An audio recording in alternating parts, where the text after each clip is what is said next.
Hello दोस्तों, study with अनु में मैं अनु आपका स्वागत करती हूँ। और आज है डे 20 और डे 20 में आज का हमारा टॉपिक और टारगेट है पूर्वालोकन सीरीज़ में राज्यसभा। तो संसद का हमारा ये दूसरा पार्ट है। जैसे कि आपको पता है, पहला पार्ट हम लोकसभा पढ़ चुके हैं और अभी दूसरा पार्ट है राज्यसभा। तो आज हम राज्यसभा को पढ़ेंगे। तो फास्ट फॉरवर्ड में हम सारे नोट्स कवर करेंगे और उसके बाद हम अपने PYQ आराम से करेंगे। तो आई होप आपने बैक में भी सारे वीडियोज़ देख लिए होंगे, आपके लिए हेल्पफुल रहे होंगे। तो चलिए आगे के अपने टॉपिक्स कवर करते हैं और जल्दी दूसरा सब्जेक्ट स्टार्ट करते हैं। चलिए स्टार्ट करें बिना टाइम वेस्ट करते हुए। तो आज ऐसा करते हैं, पेन कर लेते हैं चेंज। चलिए ठीक है, स्टार्ट। संसद के उच्च सदन को राज्यसभा कहते हैं। इस सदन की अधिकतम सदस्य संख्या 250 निर्धारित की गई। कितनी निर्धारित की गई है? 250। ठीक है, तो संसद के उच्च सदन को हम क्या कहते हैं? संसद के उच्च सदन को राज्यसभा कहते हैं। इस सदन की अधिकतम सदस्य संख्या 250 निर्धारित की गई। कितनी निर्धारित की गई है? 250। ठीक है, तो संसद के उच्च सदन को हम क्या कहते हैं? तो संसद के उच्च सदन को कहा जाता है राज्यसभा। और निम्न सदन क्या कहलाता है हमारा? वो कहलाती है लोकसभा। ठीक है, तो इस सदन की अधिकतम सदस्य संख्या कितनी निर्धारित की गई है? तो 250 निर्धारित की गई है। अनुच्छेद 80 के अनुसार राज्यसभा राज्यों और संघ राज्य क्षेत्रों के 238 से अनधिक निर्वाचित अप्रत्यक्ष रूप से तथा राष्ट्रपति द्वारा मनोनीत 12 सदस्यों से मिलकर बनेगी।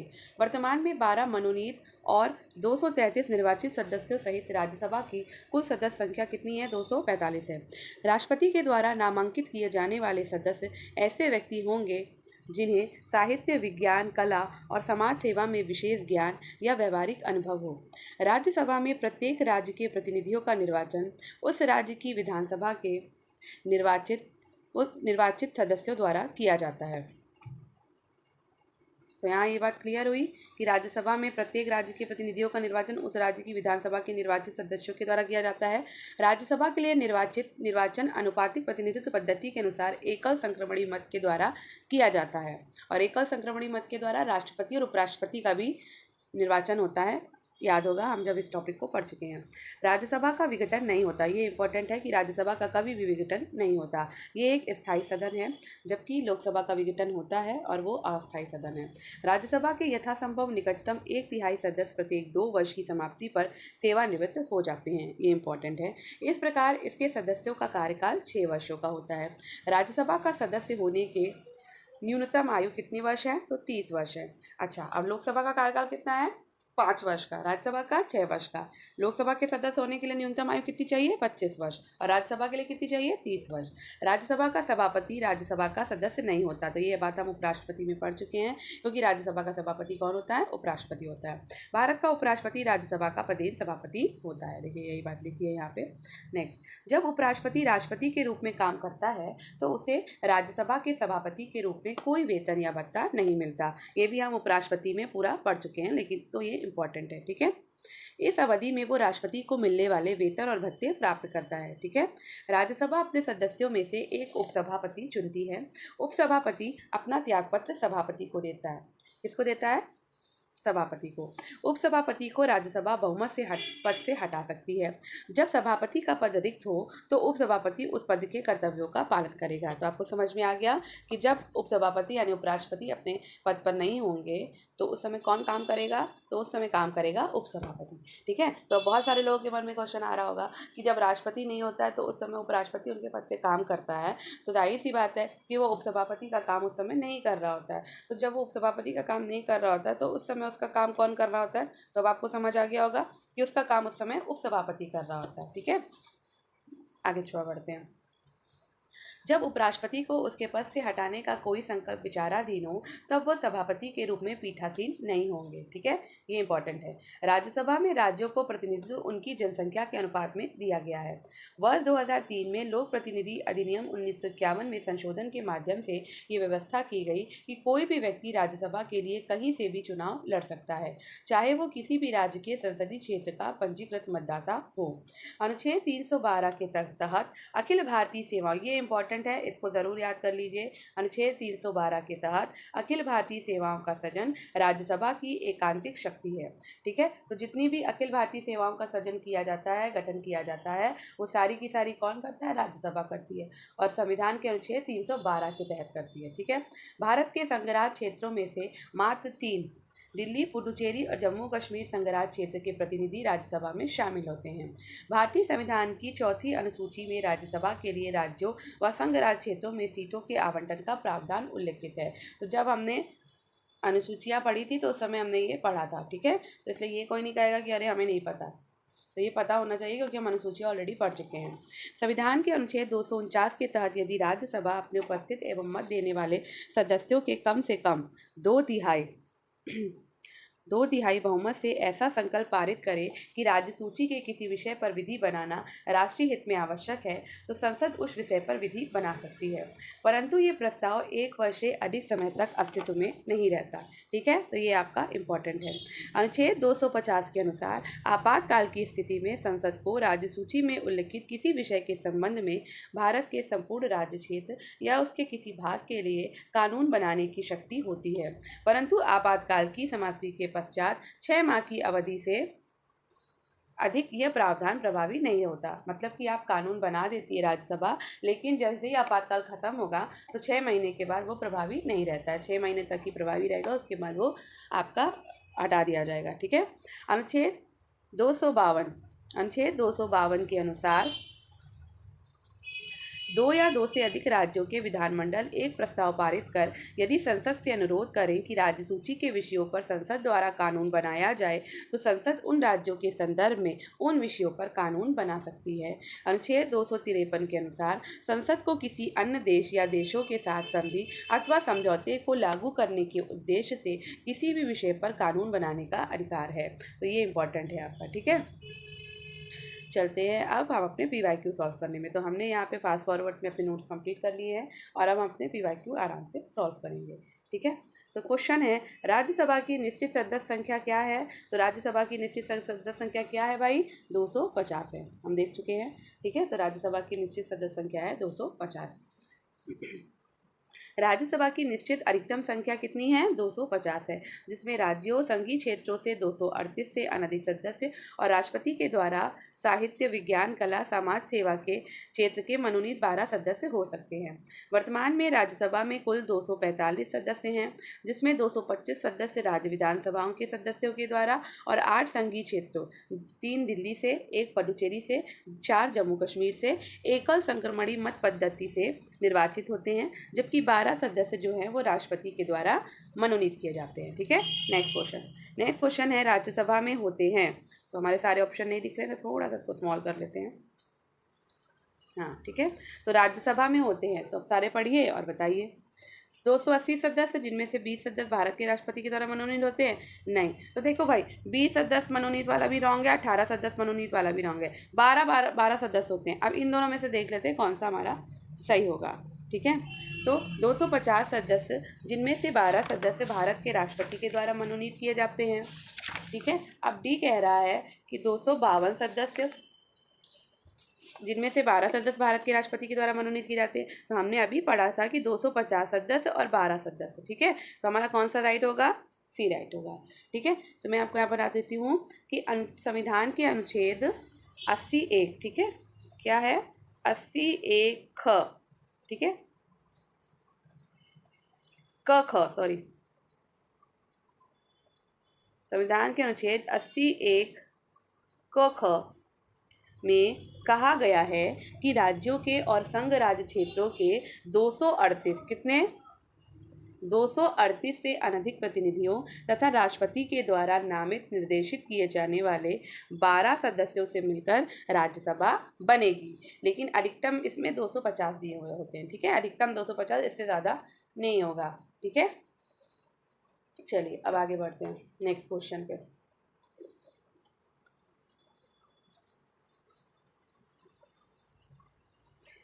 नेक्स्ट है, राज्यसभा में सदस्यों को प्रतिनिधित्व निम्नलिखित में से किस आधार पर दिया जाता है? तो हम सबको पता है कि राज्यसभा में राज्यों और संघराज्य क्षेत्रों को प्रतिनिधित्व उनकी जनसंख्या के अनुपात में मिलता है। किस अनुपात में मिलता है? जनसंख्या के अनुपात में मिलता है, ठीक है। इस प्रकार किस राज्य से राज्यसभा में कितनी सीटें होंगी, इसका निर्धारण संविधान की चौथी अनुसूची में, कौन सी अनुसूची में?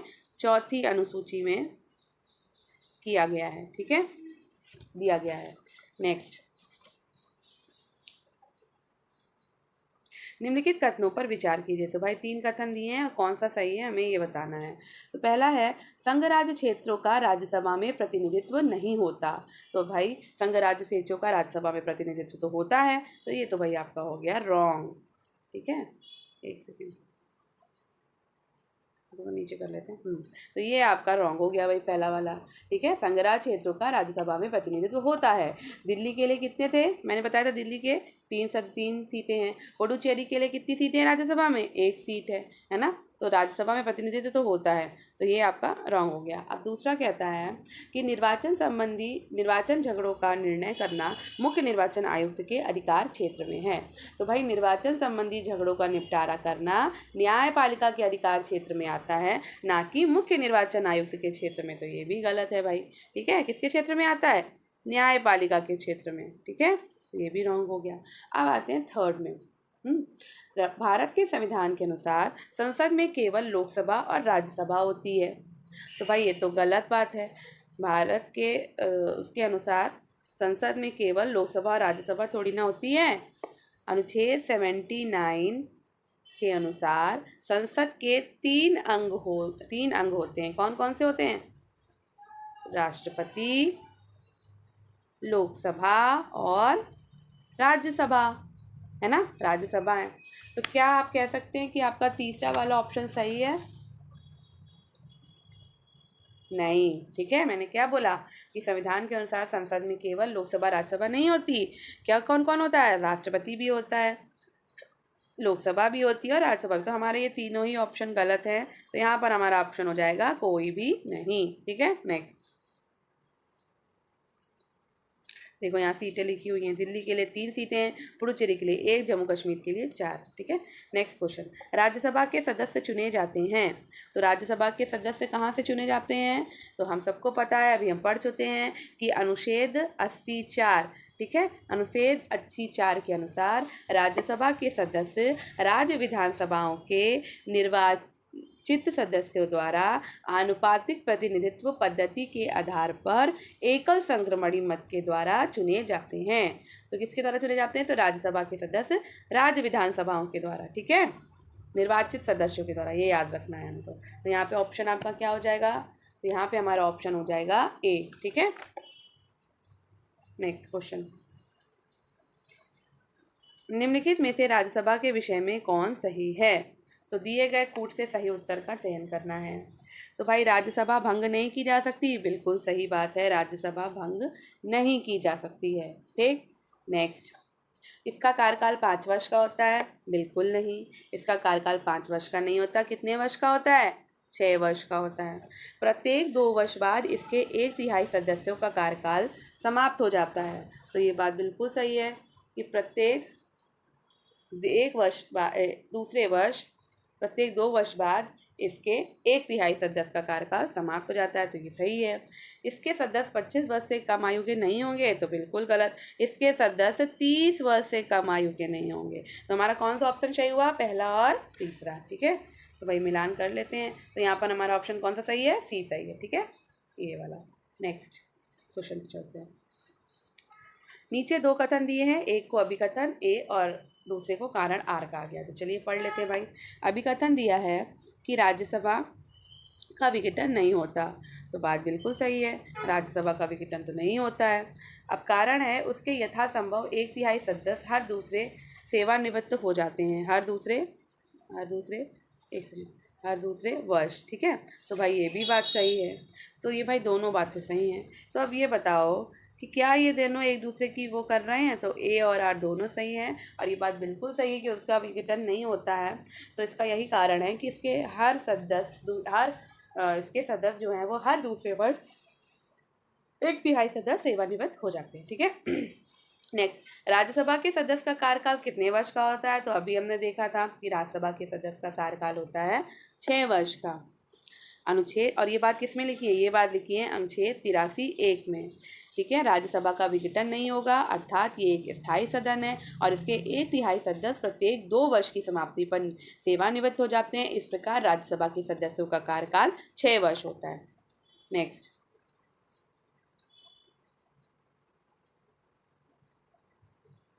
राज्यसभा के संदर्भ में निम्नलिखित में से कौन सा कथन सही है? तो इसके 1/3 सदस्य प्रति 2 वर्ष में अवकाश प्राप्त करते हैं। इसके आधे सदस्य प्रति 2 वर्ष में अवकाश प्राप्त करते हैं, तो भाई ये वाला तो बिल्कुल ही रॉन्ग है दूसरा। इसके आधे सदस्य, तो आधों की तो बात ही नहीं हो रही है। इसके 1/3 सदस्य प्रति 3 वर्ष में, तो ये भी गलत है। तो कौन सा ऑप्शन सही है आपका? पहला। इसके 1/3 सदस्य प्रति 2 वर्ष में अवकाश प्राप्त करते हैं। ठीक है, नेक्स्ट। राज्यसभा के सदस्य चुने जाते हैं, तो भाई 6 वर्ष के लिए चुने जाते हैं, अभी हमने पढ़ा। और ये किस में लिखा हुआ है? ये लिखा है 83(1) में। नेक्स्ट। राज्यसभा को स्थायी सदन कहते हैं क्योंकि सभी सदस्य आजीवन सदस्य होते हैं, तो नहीं, ऐसा तो नहीं है। 1/3 तो चले ही जाते हैं। इसे विघटित नहीं किया जाता, बिल्कुल सही बात है कि राज्यसभा को स्थायी सदन इसीलिए कहते हैं क्योंकि इसे विघटित नहीं किया जा सकता। नेक्स्ट। हमारे संविधान के अनुसार राज्यसभा का कार्यकाल, तो राज्यसभा का कार्यकाल समाप्त होने का विषय नहीं है। ठीक। राज्यसभा को भंग करने का अधिकार किसे प्राप्त है? तो भैया भंग करने का अधिकार किसी को भी प्राप्त नहीं है क्योंकि ये भंग ही नहीं होती है। ठीक है, नेक्स्ट। राज्यसभा में संबंधित निम्नलिखित कथनों में से कौन सा सही है? तो राज्यसभा का विघटन नहीं होता, ये कथन सही है। इसके सदस्य राज्यों में प्रादेशिक निर्वाचन क्षेत्रों से प्रत्यक्ष निर्वाचन के द्वारा चुने जाते हैं, तो भाई ऐसा नहीं है। एक सेकंड, इसमें कौन सा ऑप्शन आपका सही था? पहला ही सही था। ठीक है, तो राज्यसभा स्थायी सदन है, इसका विघटन नहीं होता। सदस्यों का कार्यकाल 6 वर्ष का होता है और 1/3 सदस्य निर्वाचन प्रत्येक 2 वर्ष पर होता है। साथ ही उपराष्ट्रपति राज्यसभा का प्रतिनिधि सभापति होता है और महान्यायवादी को संसद के सदनों में बोलने का अधिकार है, दोनों सदनों में। थोड़ा सा छोटा कर लेते हैं। राज्यसभा कैसे भंग होती है? तो भाई राज्यसभा भंग ही नहीं होती है, तो हम कोई ऑप्शन देखें ही क्यों। ठीक, नेक्स्ट।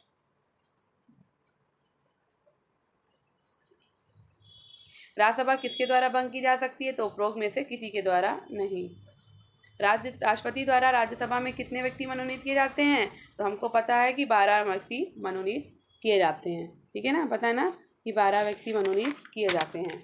अब ये बात किस में लिखी है? तो ये बात लिखी है 80 के अनुसार राष्ट्रपति द्वारा राज्यसभा में 12 व्यक्ति मनोनीत किए जाते हैं जिन्हें साहित्य, शिक्षा, कला और समाज सेवा के क्षेत्र में विशेष ज्ञान या व्यावहारिक अनुभव प्राप्त हो। ठीक है, अब देखते हैं इसमें डिस्क्रिप्शन में क्या दिया है। डिस्क्रिप्शन में दिया है कि अनुच्छेद 80(1) का और अनुच्छेद 80(3) के अनुसार राष्ट्रपति के द्वारा राज्यसभा में 12 व्यक्ति मनोनीत किए जाते हैं जिन्हें साहित्य, विज्ञान, कला और समाज सेवा के क्षेत्र में विशेष ज्ञान या व्यावहारिक अनुभव प्राप्त हो। राष्ट्रपति मनोनीत कर सकता है। राज्यसभा में कितने सदस्य? अभी पढ़ रहे थे ना, 12 सदस्य। ठीक है, तो ये आपका डी ऑप्शन सही होगा। नेक्स्ट। राज्यसभा के सदस्य बनने हेतु अर्हताओं के संदर्भ में निम्नलिखित अभिकथनों पर विचार कीजिए तथा उसके नीचे दिए गए कोड से सही उत्तर को चुनिए। तो चलो भाई देखते हैं। उम्र कम से कम 30 वर्ष होनी चाहिए, तो बिल्कुल सही बात है। जहाँ से अभ्यर्थी को निर्वाचित किया जाना है उस राज्य की मतदाता सूची में मतदाता के रूप में पंजीकृत होना चाहिए। राज्य के अंतर्गत लाभ का पद धारित नहीं होना चाहिए। तो बताइए इसमें से क्या क्या सही होगा आपका? तो पहला मैंने बताया और इसके अलावा आपका तीसरा सही होगा। ठीक है, ये वाला आपका दूसरा वाला पार्ट जो है वो रॉन्ग होगा। अब क्यों होगा ये देखो, नीचे पढ़ते हैं। राज्यसभा के लिए लोक प्रतिनिधि अधिनियम 1951 यथा संशोधित के अनुसार व्यक्ति का नाम किसी भी संसदीय निर्वाचन क्षेत्र से मतदाता के रूप में पंजीकृत होना चाहिए, पर्टिकुलर उस जगह से नहीं जहां से वो लड़ रहा है। ठीक है, तो 6 अप्रैल 2003 से पहले ये आवश्यक था कि प्रत्याशी का नाम जिस राज्य की मतदाता सूची में हो वहीं से वो राज्यसभा का चुनाव लड़ सकता है, लेकिन अब ऐसा नहीं है। 2003 के संशोधन अधिनियम के द्वारा इसमें परिवर्तन किया गया और अब उसी राज्य की मतदाता सूची में नाम होना जरूरी नहीं है, वो किसी भी संसदीय निर्वाचन क्षेत्र से मतदाता के रूप में पंजीकृत होना चाहिए, लेकिन ये अनिवार्य है कि आप मतदाता के रूप में पंजीकृत हों। ठीक है, नेक्स्ट क्वेश्चन पे चलते हैं। राज्यसभा के चुनाव के लिए अपेक्षित न्यूनतम आयु, तो हम सबको पता है अपेक्षित न्यूनतम आयु कितनी है? 30 वर्ष है। तो भारत की संसद राष्ट्रपति और दोनों सदनों से मिलकर बनती है। निचले सदन को लोकसभा और उच्च सदन को राज्यसभा कहते हैं। राज्यसभा के निर्वाचन के लिए न्यूनतम आयु 30 वर्ष है। ठीक है, नेक्स्ट क्वेश्चन पे चलते हैं। प्रथम अभिनेत्री जो राज्यसभा के लिए नामांकित की गई तो वो थी आपकी नरगिस दत्त। ठीक है, तो भारत की प्रथम अभिनेत्री जिन्हें राज्यसभा के लिए नामांकित किया गया नरगिस दत्त थी। उनका कार्यकाल 3 अप्रैल 1980 से 3 मई 1981 तक चला। अब यहाँ बात कर लेते हैं जयललिता जयराम की। तो जयललिता जयराम एडमेक की राज्यसभा सदस्य थी। जो 3 अप्रैल 1984 से 18 जनवरी 1989 तक अपने पद पर रही। वैजयंती माला बाली 27 अगस्त 1993 से 26 अगस्त 1999 राज्यसभा के लिए नामांकित सदस्यों में से थी। देविका रानी चौधरी 1969 में प्रथम दादा साहब फाल्के पुरस्कार प्राप्त करने वाली पहली अभिनेत्री हैं। ठीक है, तो ये आपकी राज्यसभा सदस्य नहीं रही। नेक्स्ट, निम्नलिखित में से कौन सा एक कथन राज्य सूची के विषय के संबंध में विधि बनाने की संसद की शक्ति के बारे में सही नहीं है? तो राज्यसभा को घोषित करना होगा कि ऐसा करना राष्ट्रीय हित में है। ठीक है, तो भाई बताओ ये सही है या नहीं सही है? तो यहाँ पर पूछा गया है कौन सा सही नहीं है। तो भाई ये एकदम सही बात है कि राज्यसभा को घोषित करना होगा कि ऐसा करना राष्ट्रीय हित में है। ठीक, नेक्स्ट, राज्यसभा को उपस्थित और मत देने वाले सदस्यों में से कम 2/3 सदस्यों द्वारा समर्थित संकल्प पारित करना होगा। ये भी बात सही है। ऐसी विधि संपूर्ण भारत या उसके किसी भाग के लिए बनाई जा सकती है। बिल्कुल सही है।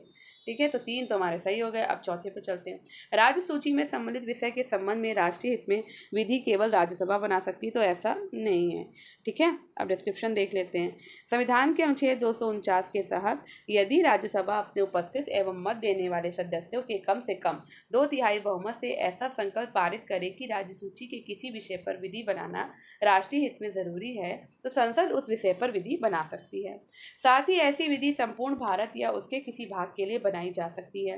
राज्य सूची में सम्मिलित विषय पर राष्ट्रीय हित में विधि राज्यसभा द्वारा प्रस्ताव पारित होने के उपरांत संसद बनाती है। तो केवल राज्यसभा नहीं बनाती। और आपको पता है संसद किससे मिलकर बनी है? राष्ट्रपति, लोकसभा और राज्यसभा से। तो खाली राज्यसभा ये काम नहीं करेगी, पूरी संसद करती है। यानी राष्ट्रपति भी उसमें इन्वॉल्व होंगे, लोकसभा भी इन्वॉल्व होगी और आपकी राज्यसभा भी इन्वॉल्व होगी। ठीक है, नेक्स्ट, राष्ट्रहित में भारत की संसद राज्य सूची के किसी भी विषय पर विधिक शक्ति प्राप्त कर लेती है यदि इसके लिए एक संकल्प लोकसभा द्वारा अपनी संपूर्ण सदस्यता के साधारण बहुमत से पारित कर लिया जाए। तो भाई नहीं, लोकसभा द्वारा अपनी संपूर्ण सदस्य संख्या के कम से कम 2/3 बहुमत से पारित कर लेना चाहिए, तो ये भी नहीं है भाई। ठीक है, राज्यसभा द्वारा अपनी संपूर्ण सदस्यता के साधारण बहुमत से पारित कर लिया जाए, तो ये भी नहीं है। अब कहाँ हुआ? ये राज्यसभा द्वारा अपने उपस्थित एवं मत देने वाले सदस्यों के कम से कम 2/3 बहुमत से पारित कर लिया जाए। अभी हमने पढ़ा था ये बात। ठीक है, नेक्स्ट, भारतीय संविधान का कौन सा अनुच्छेद संसद को राज्य सूची के विषय पर कानून बनाने के लिए शक्ति प्रदान करता है? तो हमें पता है 249, ये इंपॉर्टेंट है, याद रखिएगा। नेक्स्ट, निम्न के कथनों पर विचार करें। राज्यसभा में धन विधेयक को या तो अस्वीकार करने या संशोधित करने की कोई शक्ति निहित नहीं है। राज्यसभा अनुदानों की मांगों पर मतदान नहीं कर सकती। राज्यसभा में वार्षिक वित्तीय विवरण पर चर्चा नहीं हो सकती। तो यहाँ पे कौन सा कथन आपका सही है? तो हमारा कथन यहाँ पे पहला सही है और हमारा दूसरा सही है।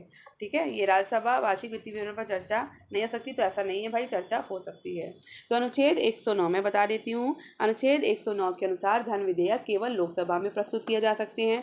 लोकसभा के द्वारा धन विधेयक पारित किए जाने के बाद राज्यसभा में उसकी सिफारिशें हेतु प्रेषित किया जाता है, जिसे राज्यसभा 14 दिन के भीतर अपनी सिफारिशों सहित लोकसभा को लौटा देती है। परंतु लोकसभा राज्यसभा की किसी सिफारिश को मानने के लिए या ना मानने हेतु स्वतंत्र है। यदि राज्यसभा 14 दिन के भीतर धन विधेयक लोकसभा को वापस नहीं करती, तो उसे उसी रूप में दोनों सदनों के द्वारा पारित मान लिया जाता है। राज्यसभा को धन विधेयक में संशोधन या अस्वीकार करने की कोई शक्ति प्राप्त नहीं है। ठीक है, और अब बात करते हैं संविधान के अनुच्छेद 113(2) की। ठीक है, तो 113(2) के अनुसार अनुदान मांगे लोकसभा में रखी जाएंगी और उसे ही उस पर मतदान का अधिकार होता है। अनुच्छेद 112 के अनुसार वार्षिक वितरण विवरण राष्ट्रपति द्वारा प्रत्येक वित्तीय वर्ष के संबंध में दोनों सदनों के समक्ष भारत सरकार की प्राप्तियों एवं व्यय का प्रस्तुत विवरण होता है, जिस पर दोनों सदनों में साधारण चर्चा होती है। ठीक है, तो यहाँ पे जो तीसरी बात लिखा था कि चर्चा नहीं होती, तो भाई चर्चा होती है। ठीक है, नेक्स्ट, निम्नलिखित पर विचार कीजिए। किसी धन विधेयक के लोकसभा द्वारा पारित किए जाने और राज्यसभा को पारित किए जाने के बाद राज्यसभा की सिफारिशें लोकसभा द्वारा सिफारिशों की प्राप्ति के 14 दिन के अंदर अनिवार्यता स्वीकार की जानी चाहिए और तत्पश्चात उन्हें विधेयक में अंगीकृत किया जाना होता है।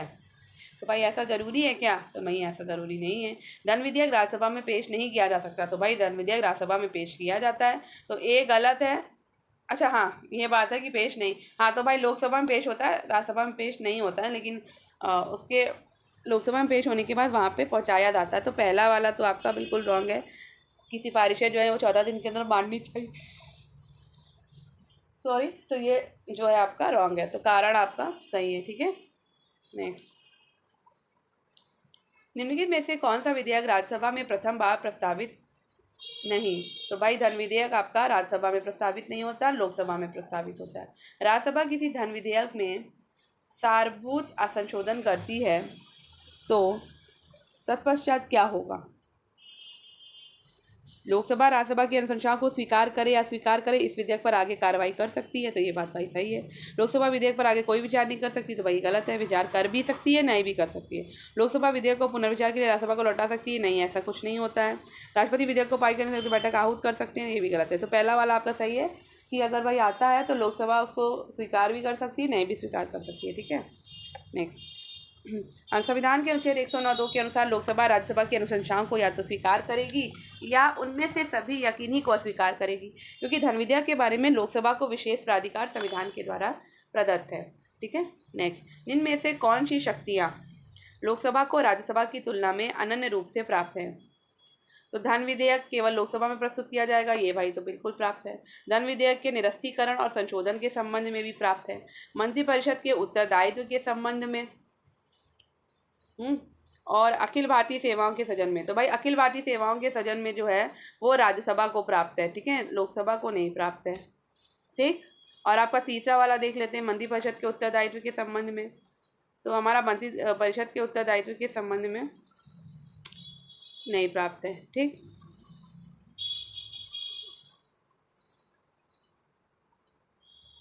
धन विधेयक के प्रस्तुतिकरण और उसके निरस्तीकरण एवं संशोधन के संबंध में अनुच्छेद 109, मंत्रिपरिषद के उत्तरदायित्व के संबंध में अनुच्छेद 75(3), लोकसभा को राज्यसभा की तुलना में अनन्य रूप से शक्तियां प्राप्त हैं।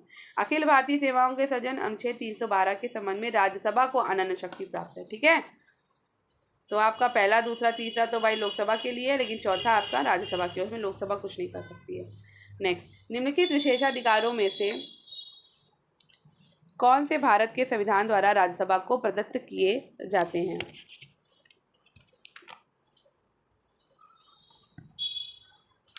तो चलिए देखते हैं। तो राज्य का वर्तमान राज्य क्षेत्र परिवर्तित करना और राज्य का नाम परिवर्तित करना, तो भाई ऐसा नहीं है, ये पूरा संसद का काम है, खाली राज्यसभा का काम नहीं है। संसद को राज्य सूची के नियम बनाने और एक अथवा एकाधिक अखिल भारतीय सेवाओं का सृजन करने हेतु सशक्त बनाने के लिए एक प्रस्ताव पारित करना, तो भाई ये राज्यसभा का काम है। ठीक है, तो हमें मिल चुका है एक आंसर। ठीक, तो अनुच्छेद 249 के तहत राज्यसभा यदि अपने उपस्थित और मत देने वाले सदस्यों के 2/3 बहुमत के द्वारा राज्य सूची के किसी विषय पर कानून बनाने के लिए प्रस्ताव पारित कर दे तो संसद उस पर कानून बना सकती है। कि इसी प्रकार यदि राज्यसभा अनुच्छेद 312 के तहत अखिल भारतीय सेवाओं की स्थापना, जिनमें न्यायिक सेवा भी शामिल है, के लिए यदि उपस्थित और मत देने वाले सदस्यों में से 2/3 सदस्यों के समर्थन से संकल्प पारित कर दे तो संसद ऐसी सेवा या सेवाओं की स्थापना कर सकेगी। भारतीय संविधान के अंतर्गत निम्नलिखित में से कौन सा अनुच्छेद संसद को राज्य सूची के विषय के संबंध में विधि बनाने की शक्ति प्रदान करता है? तो वो है आपका अनुच्छेद 249। नेक्स्ट। निम्नलिखित में से किसके संबंध में राज्यसभा का अनन्य अधिकार है? तो एक नई अखिल भारतीय सेवा के सृजन हेतु संस्तुति करना आपका राज्यसभा का अधिकार है। नेक्स्ट। निम्नलिखित में से कौन राज्यसभा को एकांतिक शक्ति के अंतर्गत आता है? तो नई अखिल भारतीय सेवाओं का सृजन आपका एकांतिक शक्ति के अंतर्गत आता है। राज्यसभा की लोकसभा के समान शक्तियां किस क्षेत्र में हैं? तो संविधान में संशोधन करने के विषय में है। ठीक है, नेक्स्ट।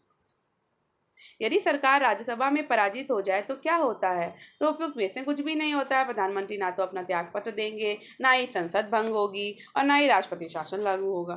ठीक है, तो उपरोक्त में से कुछ भी नहीं होगा। यदि सरकार राज्यसभा में पराजित हो जाए तो सरकार के ऊपर कोई प्रभाव नहीं पड़ता। अनुच्छेद 75(3) के अनुसार सरकार लोकसभा के प्रति सामूहिक रूप से उत्तरदायी होती है। तो यहाँ पे सारा का सारा क्या है? लोकसभा का काम है। निम्नलिखित कथनों में से कौन एक भारत के संविधान की चौथी अनुसूची को सही सही वर्णित करता है? तो भाई इसमें राज्यसभा के स्थानों का आवंटन है। चौथी अनुसूची में क्या है? राज्यसभा के स्थानों का आवंटन है। ठीक, डी। नेक्स्ट। चौथी अनुसूची में राज्यसभा के राज्यों के लिए अलग अलग स्थानों का आवंटन है। संघ एवं राज्यों के बीच शक्तियों का विवरण 7वीं अनुसूची में है। भाषाएं 8वीं अनुसूची में है। जनजातीय क्षेत्रों के प्रशासन संबंधी प्रावधान 5वीं और 6ठी अनुसूची में है। नेक्स्ट, निम्नलिखित राज्य युग्मों में से किसे राज्यसभा में समान प्रतिनिधित्व प्राप्त है? तो भाई यहाँ पर देख लेते हैं। समान प्रतिनिधित्व आंध्र प्रदेश और तमिलनाडु को राज्यसभा में समान प्रतिनिधित्व प्राप्त था। वर्तमान में आंध्र प्रदेश के विभाजन के उपरांत आंध्र प्रदेश में राज्यसभा की 11 सीटें, तेलंगाना में 7 सीटें हैं, जबकि तमिलनाडु में 18 सीटें। इस प्रकार महाराष्ट्र में 19, गुजरात में 11, राजस्थान में 10 राज्यसभा सीटें। वर्तमान में राज्यसभा में समान प्रतिनिधित्व वाले राज्य हैं संग्रह क्षेत्रों के समूह आंध्र प्रदेश, गुजरात, मध्य प्रदेश 11 सीटें, उड़ीसा, राजस्थान 10 सीटें, बिहार, पश्चिम बंगाल 16 सीटें, छत्तीसगढ़, हरियाणा 5 सीटें, पंजाब, असम, तेलंगाना 7 सीटें, उत्तराखंड, हिमाचल प्रदेश, एनसीटी, दिल्ली 3 सीटें, अरुणाचल प्रदेश, गोवा, मणिपुर, मेघालय, मिजोरम, नागालैंड, सिक्किम, त्रिपुरा, पुडुचेरी प्रत्येक में 1 सीट। राज्यसभा में उत्तर प्रदेश को आवंटित स्थान निम्न में से किन राज्यों को आवंटित स्थानों का योग्य है?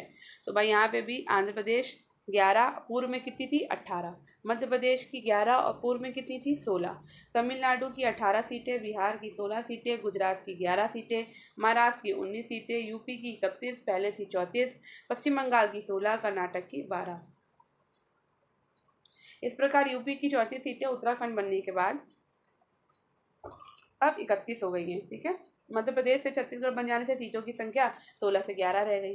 बिहार 22 सीटों से झारखंड बन जाने के कारण सीटों की संख्या घट के 16 रह गई। तेलंगाना बनने के बाद आंध्र प्रदेश में भी 11 सीटें रह गई, तेलंगाना में 7 सीटें हो गई। ठीक है, नेक्स्ट, नीचे कुछ राज्यों और राज्यसभा में उन्हें आवंटित सदस्य संख्या की सूची दी है, इनमें से कौन सम्मिलित नहीं है? तो भाई महाराष्ट्र में 19 सीटें हैं, तमिलनाडु में 18 है, पश्चिम बंगाल में 16, मध्य प्रदेश में 16 नहीं है। अब इसमें क्वेश्चन में हमें क्या करना है, राज्य है और राज्यसभा में स्थान है, तो इसका भाई मिलान करना है हमको। ठीक है, तो हमने अभी ऊपर देखा था कि इसमें कितनी सीटें थी, तो हमको पता है कि आंध्र प्रदेश में पहले कितनी सीटें थी 18, और अब कितनी सीटें हो गई हैं, तो 11 हो गई हैं। ठीक, महाराष्ट्र में कितनी सीटें हैं, तो महाराष्ट्र में हैं 19 सीटें। कर्नाटक में कितनी सीटें हैं, तो कर्नाटक में है 12 सीटें। पश्चिम बंगाल में कितनी सीटें हैं, तो पश्चिम बंगाल में 16 सीटें। ठीक है, ये मिलान हो गया आपका। नेक्स्ट, अब फिर से यहाँ पे मिलान करना है राज्यसभा में प्रतिनिधित्व।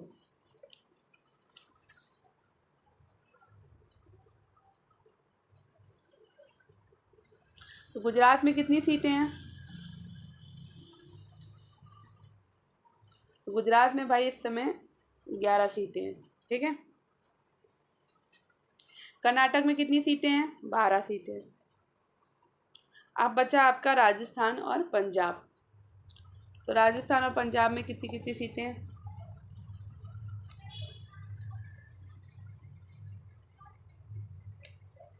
एक सेकेंड,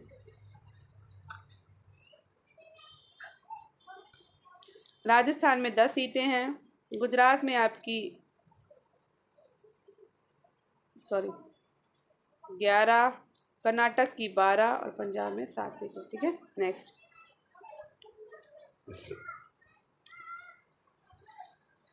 राज्यसभा के सदस्यों की संख्या बताइए। गुजरात में कितनी सीटें हैं, तो गुजरात में हैं आपकी 11 सीटें। कितनी सीटें हैं, 11। कर्नाटक की कितनी सीटें हैं, 12।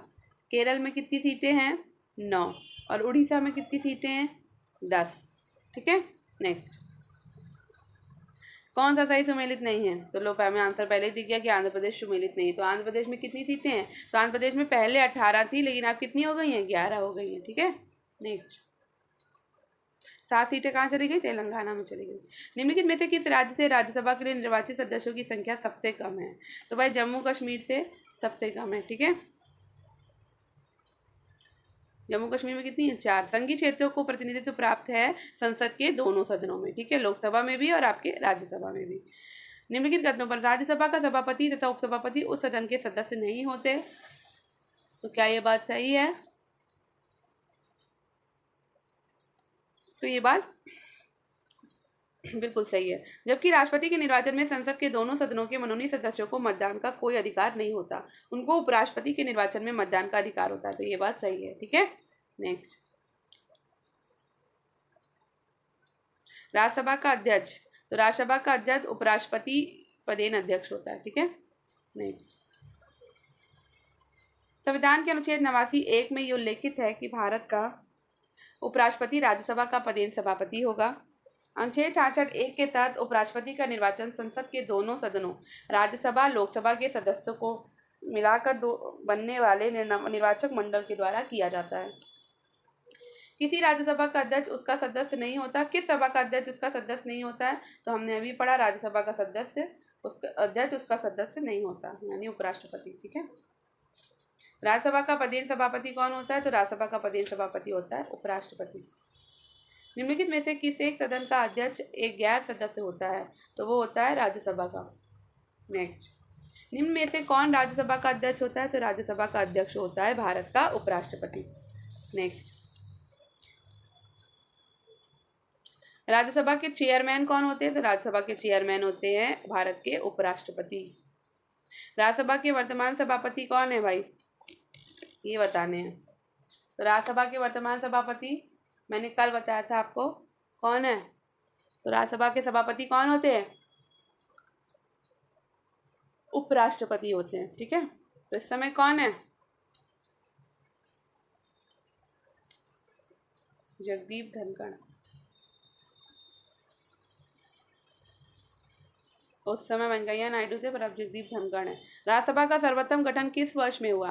राज्यसभा का सर्वोत्तम गठन हुआ है 1952 में। भारतीय संसद दो सदनों राज्यसभा लोकसभा और राष्ट्रपति से मिलकर बनी है। राज्यसभा एक स्थायी सदन है और इसके सदस्यों की संख्या 250 से अधिक नहीं हो सकती। इसका विघटन नहीं होता, बल्कि इसके 1/3 सदस्य प्रत्येक 2 वर्ष पर सेवानिवृत्त हो जाते हैं। सर्वप्रथम इसका गठन 3 अप्रैल 1952 को हुआ और इसकी पहली बैठक 13 मई 1952 को हुई थी। निम्न में से कौन राज्यसभा का सदस्य होते हुए भी लोकसभा की कार्रवाई में भाग ले सकता है? तो भाई राज्यसभा का सदस्य होते हुए भी लोकसभा की कार्रवाई में भाग ले सकते हैं मंत्री जो राज्यसभा का सदस्य हो। नेक्स्ट, तो यहाँ पे हमारे हो जाते हैं PYQ फिनिश और अब हम कल के टॉपिक पे पढ़ेंगे कार्य संचालन एवं विधायी प्रक्रिया। ठीक है। तो आई होप आपको आज का वीडियो पसंद आया होगा, आपके लिए यूज़फुल रहा होगा। तो अगर आपके लिए ये वीडियो थोड़ा सा भी यूज़फुल हुआ हो तो वीडियो को लाइक शेयर और कमेंट करना ना भूलें। चैनल को सब्सक्राइब करें और दूसरों के साथ उसको शेयर करें। ठीक है। तो दूसरों के साथ शेयर करें ताकि उनकी भी हेल्प हो जाए। तो इसलिए मेरी भी मदद हो जाएगी और दूसरों के साथ शेयर करेंगे तो उनकी भी हेल्प हो जाएगी, तो हम दोनों हमारी सबकी हेल्प हो जाएगी। ठीक है। तो चलिए पढ़िए, टाइम ज़्यादा नहीं बचा है और जल्दी जल्दी ख़त्म करते हैं ताकि आगे और भी अपने सब्जेक्ट कवर करते हैं फटाफट से। तो धन्यवाद, आपका दिन शुभ हो। मिलते हैं कल एक नए टॉपिक के साथ।